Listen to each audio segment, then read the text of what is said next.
Hello everyone, welcome to Brain Shocks. मेरा नाम रजत है और इस वीडियो सीरीज में हम कर रहे हैं गेट इंजीनियरिंग मैथ्स के previous year questions all branches. और इस वीडियो में हम करेंगे गेट 2024 के इंस्ट्रूमेंटेशन इंजीनियरिंग के क्वेश्चंस। ठीक है, तो फर्स्ट क्वेश्चन है इस वीडियो का। Let z is equal to X plus iota Y be a complex variable and z bar be its complex conjugate. The equation z bar square plus Z square is equal to represent से। ठीक है, अब देखो z किसके equal है, X plus iota Y.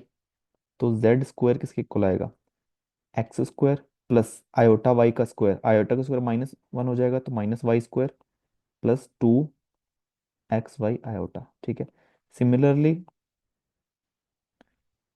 Z bar किसके equal है, X plus iota X minus iota Y conjugate हो गया ना। तो जेड बार का स्क्वायर किसके इक्वल आएगा, X square plus iota Y का स्क्वायर, तो आयोटा का स्क्वायर माइनस वन तो X minus Y square minus two X Y iota. ठीक है, अगर मुझे z bar square plus Z square को प्लस करना है, तो दोनों को जब मैं प्लस करूंगा, ठीक है, तो क्या आएगा देखो, X square minus Y square plus, तो सीधा लिख देता हूँ। चलो ठीक है, लिख देते हैं पूरा आयोटा। ठीक है, ये जेड बार का स्क्वायर है तो माइनस प्लस जेड का square X square minus Y square plus two X Y iota, तो ये कैंसिल हो जाएगा। ठीक है, और ये किसके इक्वल है, टू के इक्वल है। तो two x square minus two y square, तो x square minus Y square is equal to one, तो ये किसकी इक्वेशन है, हाइपरबोला की। ठीक है, ऑप्शन बी। नेक्स्ट क्वेश्चन है, a matrix M is constructed by stacking three column vectors v one v two v three as, कि हमने तीन वेक्टर ऐसे रख दिए तो उससे एक मैट्रिक्स बन गई M. Choose a set of vectors from the following option such that rank of M is equal to three. ठीक है, तो रैंक थ्री होने के लिए क्या होना चाहिए, एम जो मैट्रिक्स बनेगी उसका डिटर्मिनेंट नॉन जीरो होना चाहिए। इट मीन्स तीनों कॉलम आपस में लीनियरली इंडिपेंडेंट है। ठीक है, तो यहां से जो भी मैट्रिक्स बनेगी, M is equal to one zero one zero minus one one zero one. ठीक है, अब यहाँ पे देखो डिटर्मिनेंट निकाल सकते हो। बाकी अगर देखो दो रो यहाँ पे सेम है तो ऑटोमेटिकली यहाँ पे एम का डिटर्मिनेंट जीरो के इक्वल आ जाएगा। ठीक है, जीरो के इक्वल आ गया, इट मीन्स ये तीनों कॉलम आपस में लीनियर इंडिपेंडेंट नहीं है। ठीक है, तो इसका रैंक लेस देन थ्री आएगा, थ्री नहीं आएगा। सेकंड, अगर मैट्रिक्स हम बनाए M is equal to one minus one zero one zero zero one one zero. ठीक है, तो इसका डिटर्मिनेंट निकाल सकते हो। ठीक है, इसका अब कुछ डायरेक्टली तो अच्छा, इसमें तो एक रो जीरो होगी ना, तो ऑब्वियसली डिटर्मिनेंट जीरो ही आएगा, एक कॉलम जीरो हो गया, सॉरी। ठीक है, तो ये भी हमारे पास रैंक थ्री नहीं है इसका। और थर्ड में देखिए, one minus one one zero zero minus one one one one. ठीक है, तो यहाँ पे हमें निकालना ही पड़ेगा डिटर्मिनेंट। तो डिटर्मिनेंट किसके इक्वल आ जाएगा, ठीक है, इस रो से एक्सपेंड कर सकते हैं। देखो माइनस वन है तो इसका साइन क्या आएगा, plus minus plus minus plus minus. ठीक है, तो नेगेटिव ऑफ बाहर कर देते हैं इसको minus minus of negative of negative one. तो इस तरीके से one into one minus minus plus one, तो वन माइनस माइनस वन, तो बेसिकली टू आएगा इसका डिटर्मिनेंट। ठीक है, जो कि नॉन जीरो है तो इसका रैंक थ्री आ जाएगा। ठीक है, और डी में भी चेक करें, one minus one zero one one minus one one minus one zero. ठीक है, इसमें भी अगर हम देखें first row third row same है तो इसका डिटर्मिनेंट आएगा जीरो। ठीक है, तो obviously rank three at means तीनों वेक्टर आपस में लीनियरली इंडिपेंडेंट होने चाहिए। ठीक है, आपस में एक दूसरे से मिलकर नहीं बनना चाहिए। देख बट अगर हम फर्स्ट उसमें देखें, यहाँ पे अगर V one plus V two करें तो वी थ्री बन जाता है। ठीक है, चेक करो, इन दोनों को one plus zero one zero minus one one plus zero one. ठीक है, सेकंड में देखें, सेकंड में तो जीरो ही आ गया वेक्टर पूरा। ठीक है, तो कोई मतलब ही नहीं है। और थर्ड में नहीं बनेगा, फोर्थ में बन जाएगा। फोर्थ में देखो इस तरीके से बनेगा कि अगर आप V one plus V two करोगे तो 1 - 1 0, 1 1 2 बन गया, तो ये -2v3 के इक्वल आएगा। चेक करो। ठीक है, तो इसलिए डी भी गलत है। ठीक है, आप कैसे भी कर सकते हो, अगर आपको सीधी ये चीज़ दिख रही है तो भी ये भी ठीक है, अगर आपको डिटर्मिनेंट निकाल के इजी हो रहा है वो भी ठीक है। ठीक है, नेक्स्ट क्वेश्चन है, A3 × 3 matrix P with all real elements have eigen values 1/4, 1 and -2।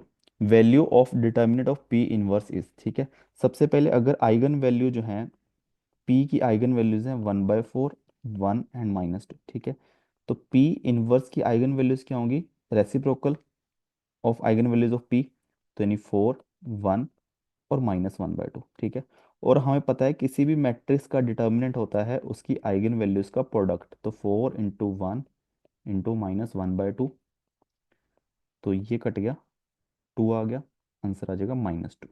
ठीक है, नेक्स्ट क्वेश्चन है, consider a system given by following first order differential equation where dy/dt is equal to y plus 2t minus T square, where y0 is 1 for and t 0 to infinity, step size h is equal to 0.1, for the improved Euler method the value of yt at t is equal to 0.1। ठीक है, improved Euler method की बात की है। ठीक है, normal Euler Ford method क्या होता है अगर हम यहाँ पे लिखें।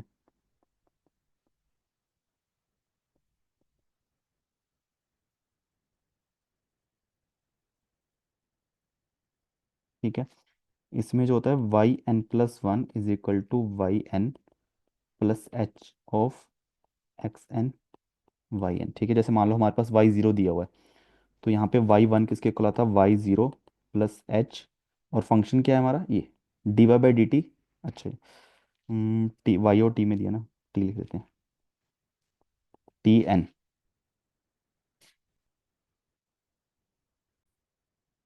तो टी एन में हो गया। ठीक है, ये हमारा हो गया एफ ऑफ वाई। ठीक है, तो ये हो जाएगा एफ ऑफ t0 y0। ठीक है, t0 जैसे हमें दिया हुआ है, स्टार्टिंग में 0 है। ठीक है, और ये y0 भी हो गया।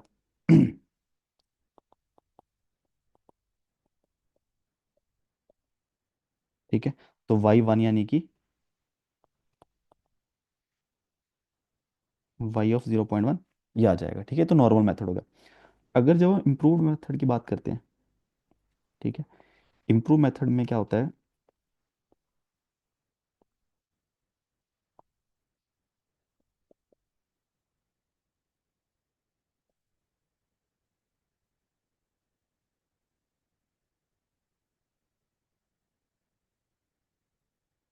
ठीक है, बेसिकली हमें निकालना तो पड़ेगा ही शायद। ये किसके इक्वल आएगा, y0 क्या है, 1 के इक्वल, h जो हो गया 0.1, और फंक्शन जो हो गया हमारा 0 1 पे, तो y की वैल्यू 1 पुट करनी है, t की वैल्यू 0, तो आगे 0 ही बन गया। ठीक है, तो यहाँ पे आ गई 1 + 0.1, 1.1 y1। ठीक है, अब फॉरवर्ड इम्प्रूव्ड यूलर में होगा, ये तो करना ही पड़ेगा हमें। ठीक है, बट ये वाई एन नहीं है, इसको वाई एन स्टार लिखो। ठीक है, yn+1 स्टार, ठीक, नेक्स्ट वैल्यू नहीं है, तो जो एक्चुअल वैल्यू आएगी yn+1 वो होगी yn+ h/2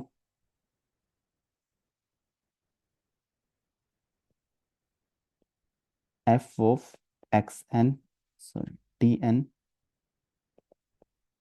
yn। ठीक है, f of tn+1 yn+1 star.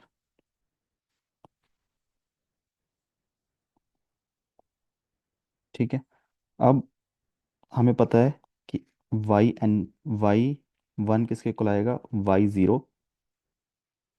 Plus h/2 f of t0 y0 plus f of t1 y1 star.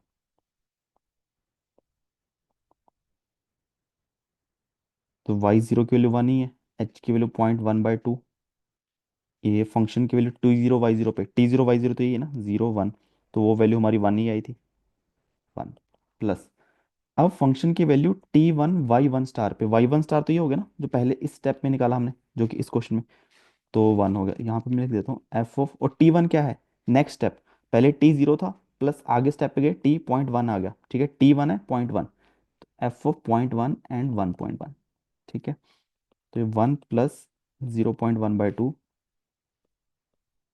ये हो जाएगा 1 प्लस, अगर मुझे एफ ऑफ 0.1, टी की वैल्यू 0.1 पुट करनी है और वाई की वैल्यू 1.1, तो 1.1 प्लस 2 इंटू टी, यानी 0.2 माइनस टी का स्क्वायर 0.01, ठीक है। तो इसको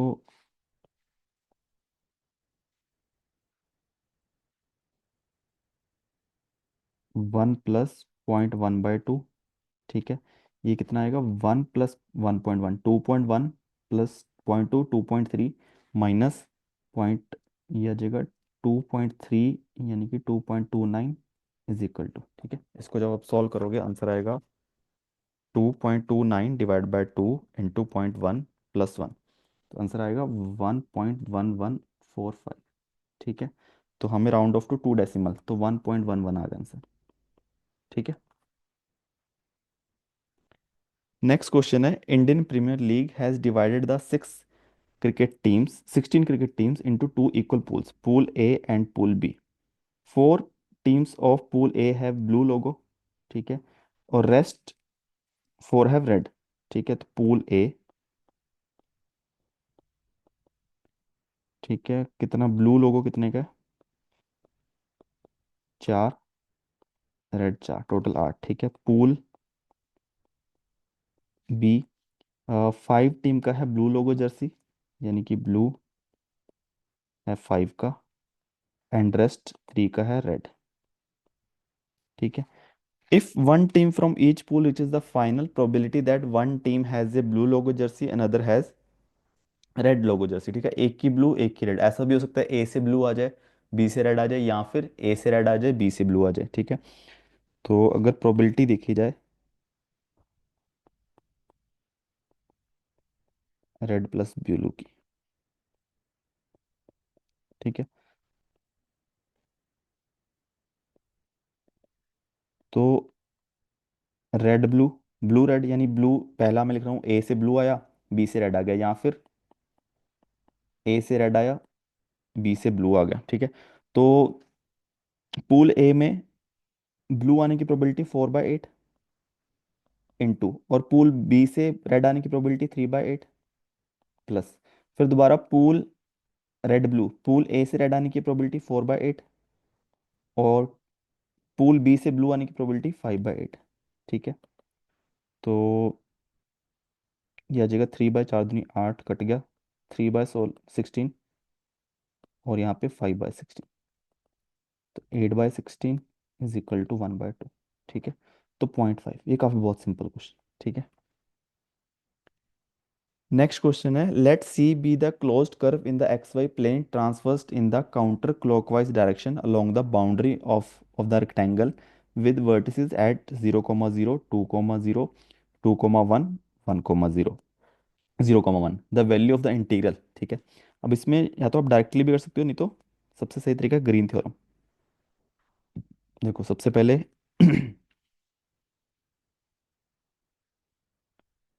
ठीक है, 0,0, फिर 2,0, ऐसे गए काउंटर क्लॉकवाइज, फिर 2,1, फिर 0,1, ठीक है, इस तरीके से। तो अगर हम लाइन इंटीग्रल करें, ठीक है, अगर नॉर्मल तरीके से करें, ए बी सी डी, ठीक है, तो फ्रॉम ए टू बी, ठीक है, ए टू बी जब जा रहे हैं हम, तो यहाँ पे y की वैल्यू 0 है फिक्स, और डी वाई 0, वाई में कुछ चेंज नहीं हो रहा, और y की वैल्यू फिक्स है, y की वैल्यू फिक्स 0 है, डी वाई इसलिए 0 है, ठीक है। तो यहाँ पे x चेंज हो रहा है मेरा 0 से लेके 2,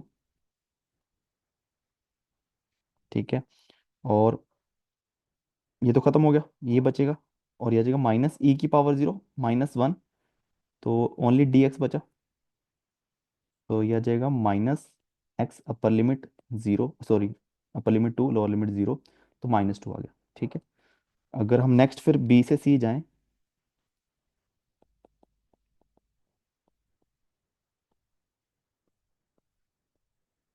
तो यहाँ पे x की वैल्यू फिक्स है 2, x अगर कांस्टेंट है तो dx हो गया 0। ठीक है। तो जो हमारा इंटीग्रेशन आ जाएगा, y चेंज हो रहा है 0 से 1, और dx तो 0 हो गया, तो e की पावर x यानी e की पावर 2 dy। ठीक है। अब e की पावर 2 तो कांस्टेंट है, तो इसका इंटीग्रेशन आ जाएगा y 0 से 1, तो 1 upper limit minus lower limit put करेंगे, e की पावर 2 ही आ जाएगा। ठीक है। फिर आगे हम जाएंगे अगर, फ्रॉम सी टू डी, तो यहाँ पे y फिर कांस्टेंट है, बट y की वैल्यू 1 है, और dy हमारा 0 है। ठीक है। यहाँ पे x वेरी कर रहा है हमारा 1 से लेके 2 से लेके 0 तक। ठीक है। तो -e की पावर 1 यानी -e dx, यहाँ पे -e x पुट किया, 2 से 0, तो 0 - 2 - 2, माइनस एक और बाहर है, तो 2e आ जाएगा। ठीक है। और आगे अगर जाएंगे हम D2C, D2A,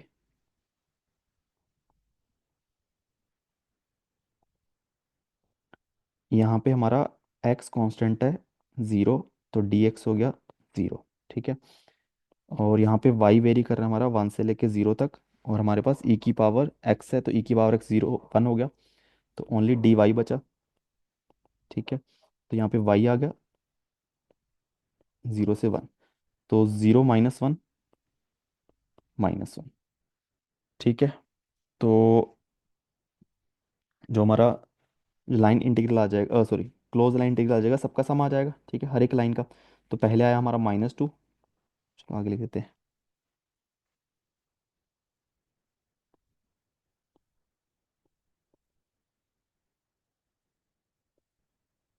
इसके इक्वल आ गया -2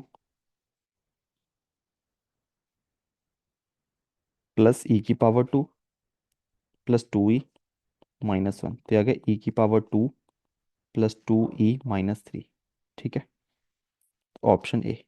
ठीक है। अब ये तो नॉर्मल तरीका होगा, ये भी कोई इतना ज़्यादा टाइम नहीं लगा।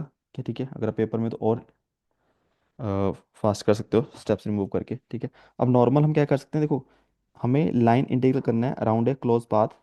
ठीक है। तो यहाँ पे हम ग्रीन थ्योरम यूज़ कर सकते हैं। ग्रीन थ्योरम क्या कहती है कि अगर किसी लाइन, क्लोज लाइन इंटीग्रल करना है हमें, तो mdx + n dy है, तो इसका आ जाएगा, जो हम डबल इंटीग्रल कर सकते हैं, curl n by curl x minus curl m by curl y, area integral, और area enclosed by this close line. ठीक है। तो अगर देखा जाए,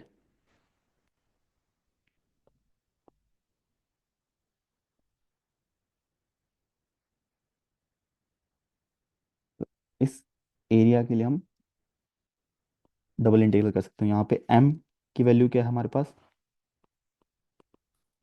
-e की पावर y, n की वैल्यू है e की पावर x। ठीक है। तो double integration curl n by curl x, तो e की पावर x ही आ जाएगा, माइनस माइनस m का पार्शियल डिफरेंशियल y के साथ ये आ जाएगा माइनस, सेम ही आ जाएगा। ठीक है। और dx dy, एक्सचेंज हो रहा है 0 से 2। ठीक है। y चेंज हो रहा है 0 से 1। ठीक है। तो 0 से 2, 0 से 1 आ जाएगा e की पावर x प्लस e की पावर y dx dy। ठीक है। पहले अगर हम x से इंटीग्रेट करें, तो पहले हमारा आएगा e की पावर x का e की पावर x आ जाएगा, e की पावर y तो कांस्टेंट है x के रिस्पेक्ट में, तो x e की पावर y आएगा, फिर dy। ठीक है। तो यहाँ से 0 से 1, upper limit lower limit put करेंगे 0 से 2, तो e की पावर 2 प्लस 2e की पावर y माइनस e की पावर 0 1। ठीक है। और यहाँ 0 पुट करेंगे तो ख़त्म ही हो जाएगा ये। और इसको अब dy। ठीक है। अब y से इंटीग्रेट करेंगे, तो पहले y e की पावर 2 प्लस 2e की पावर y का 2e की पावर y आ जाएगा, 1 का y आ जाएगा 0 से 1। अपर लिमिट पुट करेंगे e की power 2 plus 2e - 1, lower limit put करेंगे 0 पुट करेंगे, पहले 0 आएगा, प्लस फिर टू आएगा माइनस जीरो। ठीक है, तो ई की power two plus two E minus one, आगे भी माइनस टू तो माइनस थ्री। ठीक है, तो सेम आंसर आया।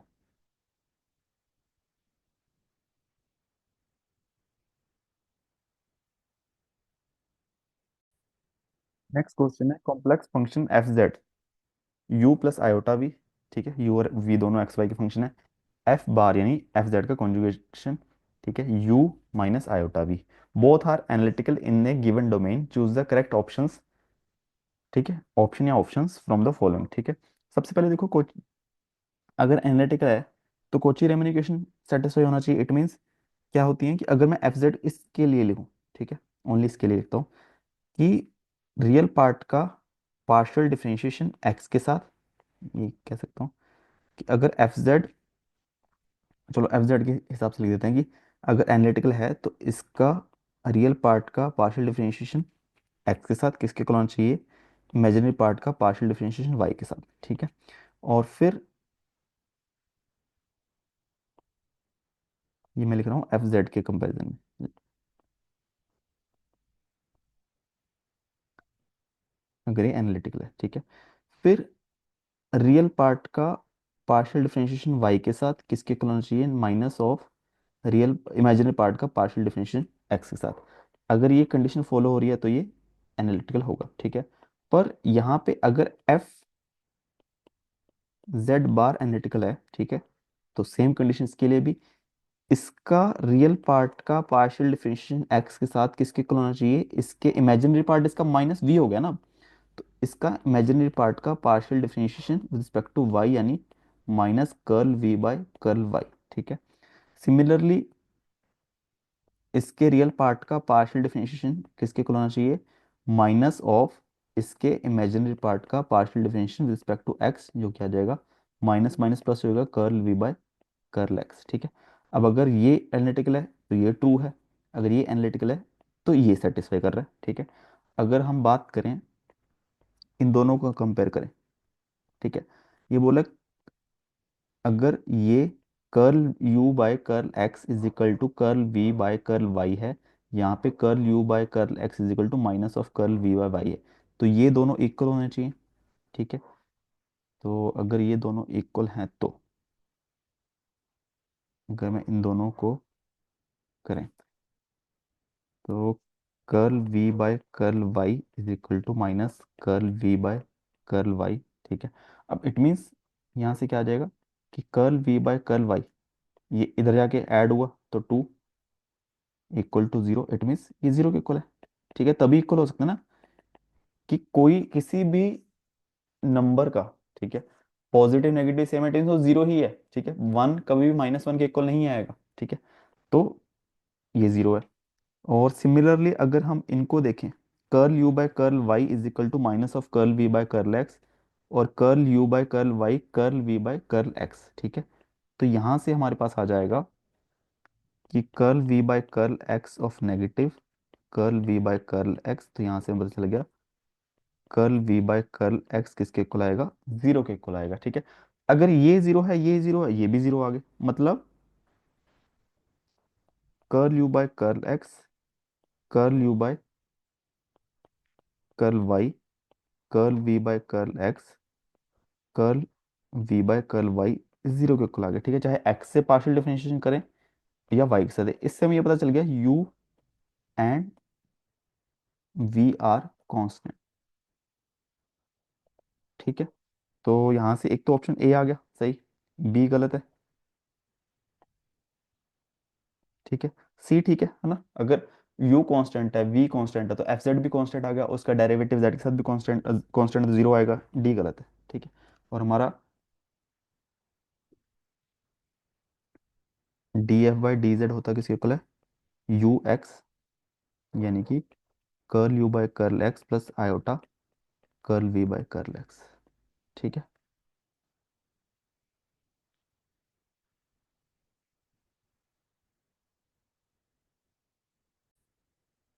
नेक्स्ट क्वेश्चन है, ये मतलब क्वेश्चन तो सॉल्वेबल है बट हाँ थोड़ा सा लेंथी तो है ये ना, पेपर में चीज क्लिक ना करे कि थोड़ा जल्दी ऐसे करें तो हो सकता है काफी लंबा गया हो। The solution of an ordinary differential equation y triple dash plus 3 y double dash plus 3 y dash plus y is equal to 30 e की पावर माइनस टी। और वाई टी ये इसका सोल्यूशन है, ठीक है। C A plus P A, y zero की value दी है, वाई डैश जीरो की वैल्यू दी है, वाई डबल डैश जीरो की वैल्यू दी है, हमें इसकी वैल्यू निकालनी है, ठीक है। अब ये ध्यान रखना, यहाँ पे माइनस है और यहाँ पे प्लस पूछा है। तो सबसे पहले देखो कि अगर एक तो यहाँ पे हम क्या करते हैं, देखो वाई ट्रिपल डैश जीरो, ठीक है। अब ये तो टी का फंक्शन है ना, तो अगर टी की वैल्यू मैं जीरो पुट करता हूँ तो 3 y double dash 40 plus 3 y dash zero पे प्लस वाई जीरो पे, यह आ जाएगा 30 e की पावर 0, यानी e की पावर 0 1 आ गया, ठीक है। अब इसकी वैल्यू मुझे निकालनी है। वाई डबल डैश जीरो दिया हमारे पास 47 -47, वाई डैश जीरो दिया -3, इसकी वैल्यू दी है 3 = 30। तो वाई ट्रिपल डैश जीरो यह आ जाएगा -141 -9 + 3 y triple dash zero -150 plus 3 -147 = 30, y triple dash zero = 177, ठीक है। एक तो ये चीज़ आ गई। फिर हम धीरे धीरे कांस्टेंट निकालना शुरू करते हैं। सबसे पहले हमारे पास क्या है, यहाँ पे हम पुट करेंगे, इसी पे पुट करेंगे सबसे पहले वाई जीरो की वैल्यू, फिर धीरे धीरे इसको डेरिवेटिव करेंगे। तो सबसे पहले देखो y0 सी जीरो प्लस, साथ में टी जीरो है तो यहाँ पे भी टी मल्टीप्लाई तो जीरो, ये भी जीरो, ये भी जीरो, e की पावर 0 1, और ये किसके इक्वल है हमारे पास 3 के। तो यहाँ से सी जीरो जो आ गया 3 के इक्वल आ गया, सबसे पहली वैल्यू, ठीक है। फिर इसके बाद मुझे डेरिवेटिव करना पड़ेगा, ठीक है। अब ये ध्यान रखना, डेरिवेटिव करना थोड़ा, क्योंकि ई है ना, हमें u इंटू वी वाला लगाना पड़ेगा मेथड। तो वाई डैश टी ये किसके इक्वल आएगा, सबसे पहले तो अगर मैं इसका ही डेरिवेटिव करूँ, ठीक है, तो माइनस आगे आ जाएगा, बस एज इट सारा वैसे ही रहेगा, C0 + C1 T -C2 T square plus C3 T Q e की पावर -t, ठीक है, प्लस फिर इसका डेरिवेटिव कर दें हम, तो ये आ जाएगा सी नोट का ज़ीरो, C1 - 2 C2, अच्छा लिखने की जरूरत नहीं है ना इतना, बहुत ज़्यादा हो जाएगा, C1 - 2 C2 t plus 3C3 t square e की पावर -t, ठीक है। अब इसमें थोड़ा हम ये कर सकते हैं कि ये किसके इक्वल है, ये y के इक्वल है, वाई टी के, तो इसको हम वाई टी लिख देते हैं, ठीक है। Y dash t is equal to minus y t plus C1 - 2 C2 t plus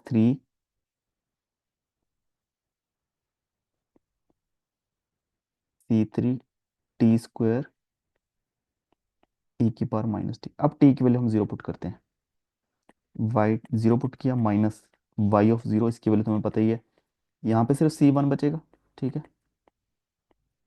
e की पावर 0 1 हो जाएगा। ये किसके इक्वल है हमारे पास, वाई डैश या -3 के इक्वल, वाई जीरो की वैल्यू 3 के इक्वल है, प्लस यहाँ पे C1 ही बचा, तो क्या यहाँ से C1 की वैल्यू 0 ही आ गई,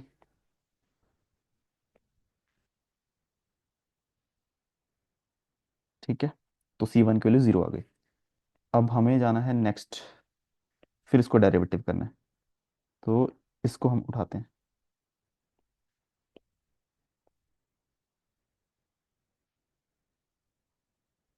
अगर मैं दोबारा इसको डेरिवेटिव मुझे करना है, वाई डबल डैश टी आ जाएगा is equal to minus y dash t plus, फिर अब दोबारा इसको एज इट रखा, इसका डेरिवेटिव किया तो माइनस आगे आ जाएगा, तो -C1 - 2C2 T plus 3C3 t square e की पावर -t, फिर इसका डेरिवेटिव प्लस C1 का तो जीरो आ जाएगा, इसका -2C2 plus 6C3 T e की पावर -t, ठीक है। अब हम टी की वैल्यू जीरो पुट करते हैं, zero minus is equal to minus y dash zero minus, यहाँ पे C1 ही बचा, C1 तो वैसे जीरो ही है, ठीक है, चलो लिख देते हैं फिर भी, C1 बचा और प्लस यहाँ बचा C2 ठीक है, क्योंकि ये जीरो ई की पावर जीरो वन, ई की पावर जीरो वन, ठीक है।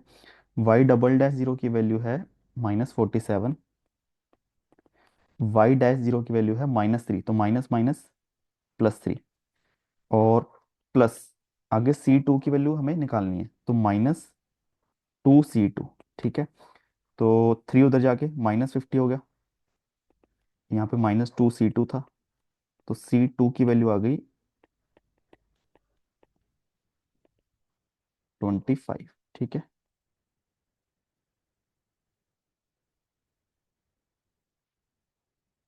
अब आगे फर्दर आप इसकी, अगर इसकी वैल्यू आप रिप्लेस करना चाहो कि y dash t plus y t के इक्वल आता है, ठीक है, तो वो भी कर सकते हो, ठीक है। अब ये डिपेंड करता है कि पेपर में इससे आसान तो होगा, ये पेपर में क्लिक होता है कि नहीं होता है, ठीक है, इस चीज़ पे डिपेंड करता है। अगर हम डायरेक्टली डेरिवेटिव करेंगे, ट्रिपल डिफरेंशिएशन, ठीक है, तो सबसे पहले y triple t minus y dash t का derivative y double dash t. अब इसका डेरिवेटिव करना है हमें, तो देखो पहले हम इसका करेंगे तो माइनस आगे आ जाएगा, तो माइनस माइनस एक तो प्लस हो गया,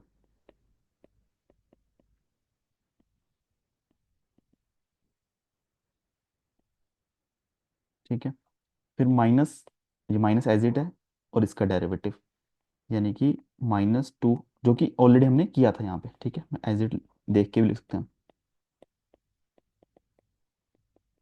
फिर बाद में इसका डेरिवेटिव, ठीक है, इसका डेरिवेटिव पहले हम इसका करेंगे तो माइनस आगे आ जाएगा, यानी कि सेम ये आएगा, ठीक है। अब यहाँ पे डायरेक्टली टू भी लिख सकते हो, अब मैं नहीं लिख रहा हूँ, मैं थोड़ा डिटेल में कर रहा हूँ, बट हाँ, जब आपकी इतनी प्रैक्टिस हो जाए, आप पेपर में तो यहाँ तक पहुँच करना ही पड़ेगा ऐसी चीज़ें, ठीक है। फिर प्लस, प्लस तो यहाँ पे है ही, इसका डेरिवेटिव जो कि आ जाएगा 6C3 ई की पावर -t। अब हम जीरो पुट करते हैं, y triple dash zero is equal to minus y double dash zero, plus यहाँ पे ओनली C1 बचेगा, अच्छा ई की पावर टी मिस कर दिया, ठीक है, C1 बचेगा जो कि ऑलरेडी जीरो है, माइनस यहाँ पे माइनस ओनली C2 बचेगा, यहाँ पे भी माइनस माइनस C2 बचेगा, यहाँ पे +6C3 बचेगा। तो इसकी वैल्यू हमने नोट निकाली थी minus, sorry, +117 y double dash की वैल्यू है -47, C1 की वैल्यू तो जीरो ही है, और C2 की वैल्यू 25, तो minus minus plus 2 × 25, minus minus plus 2 × 25, +6C3, ठीक है। ये एक स्टेप और आगे जाएगा, एक page,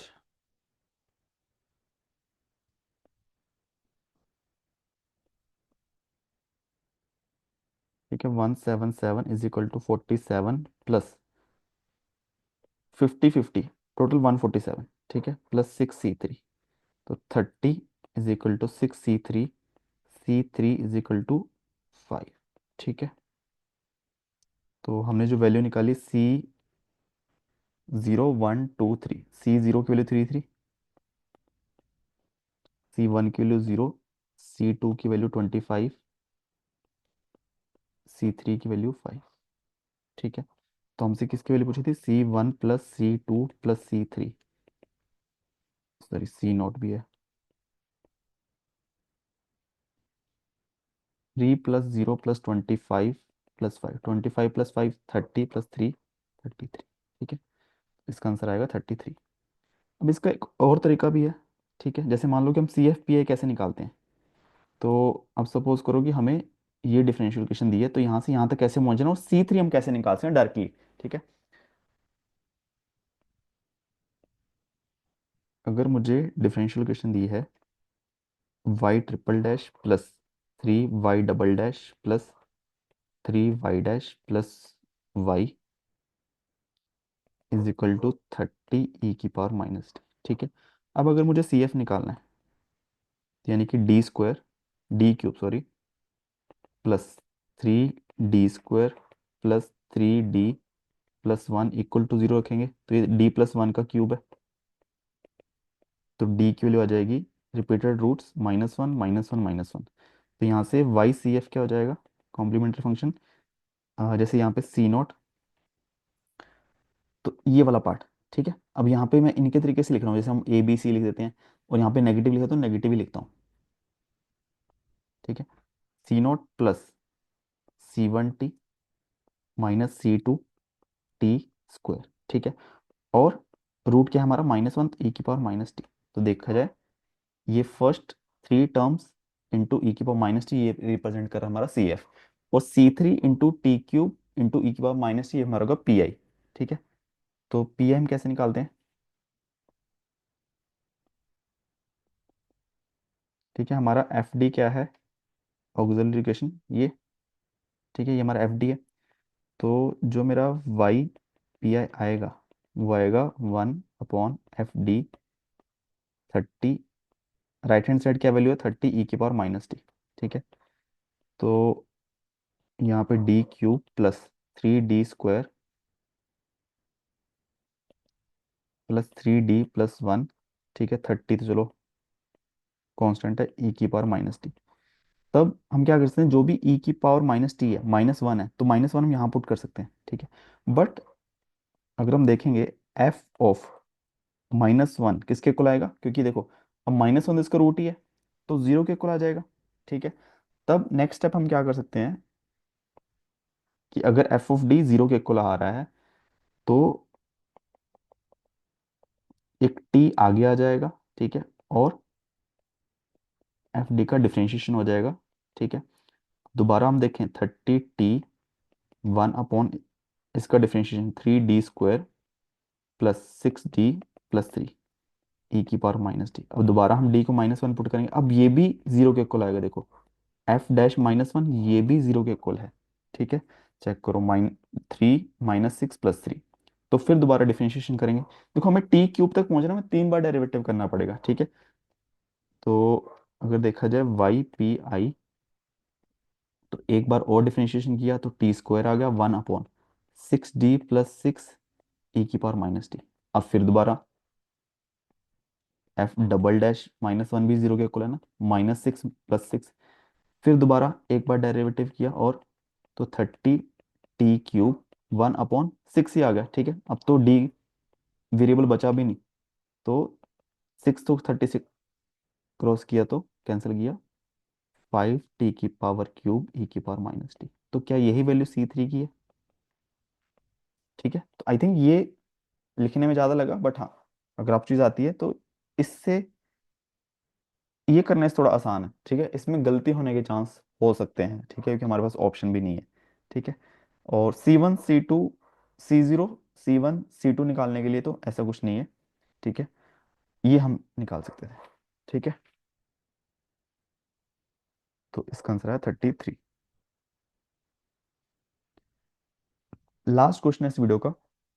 random variable x has probability density function fx, जो कि e⁻−x for x greater than equal to 0 0 otherwise probability of x greater than 2।